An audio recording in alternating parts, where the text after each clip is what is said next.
Bonjour à tous. Nous allons travailler aujourd'hui sur le thème de l'attaque de la pièce clouée et principalement un alignement entre une pièce et le roi. Le thème du clouage vient exploiter cet alignement et dans beaucoup de cas gagner une pièce. Voici un premier exemple. Dans cette situation, le cavalier et la tour sont alignés sur la huitième rangée. Et on voit ici que le fou peut prendre le cavalier, mais c'est une prise qui ne rapporterait rien au blanc puisque ce serait un simple échange entre un fou et un cavalier, donc 3 points de chaque côté. Le coup le plus malin ici consiste à venir en C8 avec la tour. Pourquoi? Parce que maintenant le pauvre cavalier se retrouve attaqué 2 fois et il se trouve dans l'impossibilité, en fait, bon, pas physique mais pratique de jouer, puisque s'il bougeait, on perdrait carrément une tour qui vaut 5 points. Cette fois-ci, ce n'est pas le cloueur, c'est-à-dire la tour, qui va s'occuper de la pièce clouée, mais d'une troisième pièce, moi je l'appellerai le troisième larron, qui va venir prendre la pièce qui est attaquée. C'est lui qui va permettre le gain matériel. Allez, position suivante. Donc dans ce deuxième exemple, on voit que le cavalier est totalement cloué par la tour à cause du roi. Je dis totalement cloué parce qu'il est impossible pour le cavalier de s'en aller, sinon le roi serait en échec. Toutefois, ici, encore une fois, prendre le cavalier avec le cloueur, c'est-à-dire avec la tour, ne gagnerait pas du matériel, mais au contraire en perdrait. Non, ici, c'est le pion qui va venir attaquer le cavalier. Et maintenant, cette attaque va rapporter un cavalier au blanc. Et encore un exemple d'attaque d'une pièce clouée. Exemple suivant. Alors, cette fois-ci, nous sommes encore en présence d'un clouage, mais pas d'un clouage total, puisque le cavalier a la possibilité de s'en aller, bien sûr. Toutefois, si jamais il s'en va, le cavalier, les noirs perdraient une tour, c'est-à-dire 5 points. Toutefois, ici, c'est au blanc de jouer. Prendre le cavalier ne rapporterait rien au blanc. Si je prends le cavalier, je gagne 3 points, mais je perdrai 5 points. Donc, finalement, la différence serait que je perdrais 2 points au lieu d'en gagner. Non, le bon coup, encore une fois, ici, c'est d'attaquer la pièce clouée au moyen d'un pion.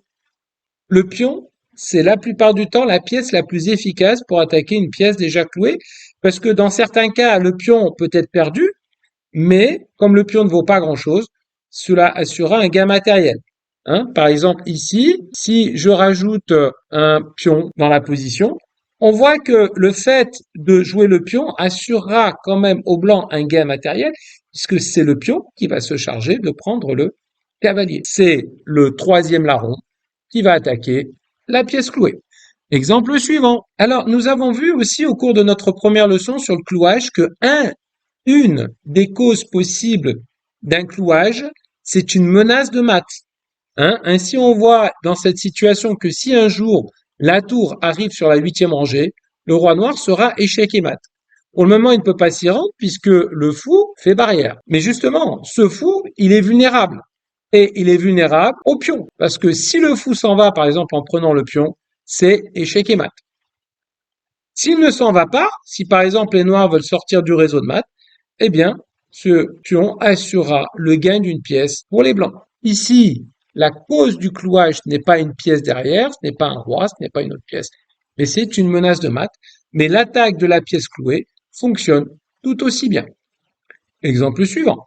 Nouvelle situation similaire à celle de l'exemple précédent. Ici, c'est une menace de mat sur la case H2 qui va permettre aux noirs de gagner le cavalier. Pourquoi? Eh bien, parce que si le cavalier s'en va, eh bien, la dame fera le mat du baiser de la mort. Et ici, qu'est-ce qu'on joue avec les noirs? Ben, on va jouer pion H4. Le pion attaque le cavalier et le cavalier est perdu parce que s'il s'en va, c'est échec et mat. Ici, les noirs s'assureront le gain de 2 points parce que ils vont gagner le cavalier, mais ils vont perdre le pion. C'est important de bien mesurer en termes de points un gain matériel. Exemple suivant. Donc, nouvel exemple ici est trait au noir. Oui, je précise que ce sont des schémas. Bien sûr, il n'y a pas de roi sur cet échiquier. Donc, vous allez peut-être vous offusquer et dire que la position est illégale. C'est vrai, mais ça ne nous intéresse pas. Ce qui nous intéresse, c'est le thème. Et pour que les choses soient plus claires, nous n'avons mis que les pièces qui nous intéressent. Alors, il est important de faire la distinction entre un clouage total et un clouage partiel. Le clouage total, c'est lorsque c'est le roi qui est la pièce de derrière. Ainsi, ici, dans cette position, il est formellement interdit pour le cavalier de bouger. Pourquoi? Parce que le roi serait en échec par la tour en G8. Mais dans notre position, il ne s'agit pas d'un clouage total, mais il s'agit d'un clouage partiel. C'est-à-dire que le cavalier a le droit de bouger. Et c'est important ici dans le choix du coup avec les noirs. Ici, les noirs exercent un clouage contre le cavalier à cause de la tour derrière. Et ici, il y a deux manières d'attaquer une seconde fois le cavalier, soit en venant en G7, soit en venant en F3.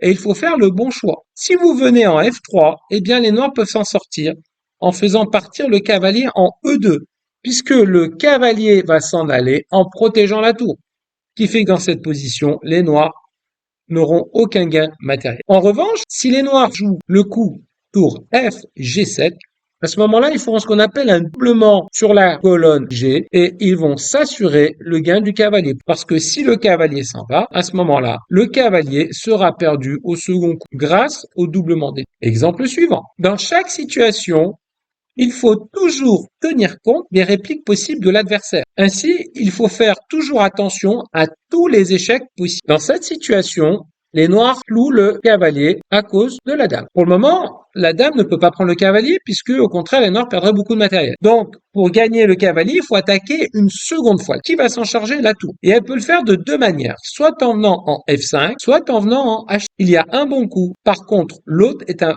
très mauvais coup. Le bon coup, c'est tour H6. Parce que, en même temps que la tour attaque le cavalier, la tour protège la dame.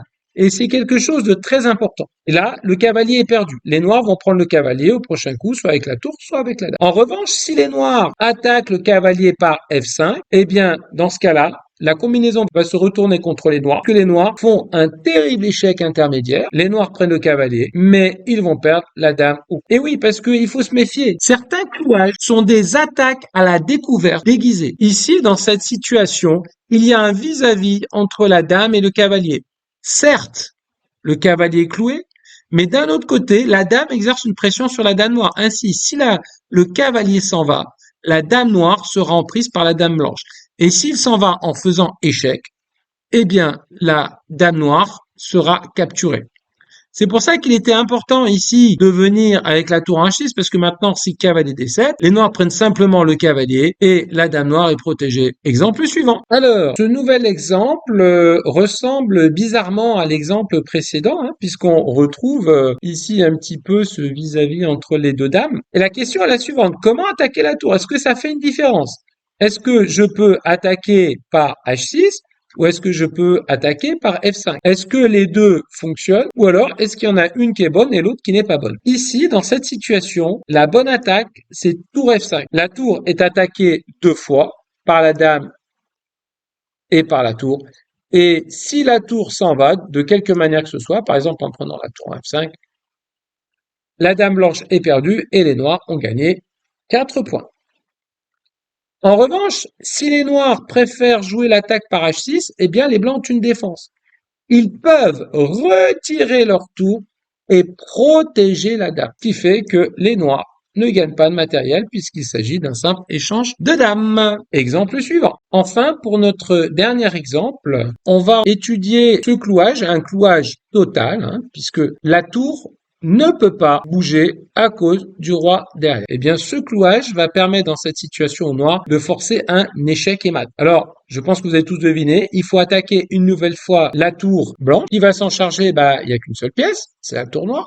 Mais elle peut le faire en venant soit sur C2, soit sur B8. Et ici, la bonne case, c'est C2. Pourquoi? Parce que si jamais la tour vient en B, eh bien à ce moment-là, les blancs ont une défense, ils peuvent interposer le cavalier. Après tour C2, les blancs sont dans l'impossibilité de parer d'un prend B2, échec et mat. Et bien maintenant, il reste plus qu'à faire les exercices pour maîtriser le thème.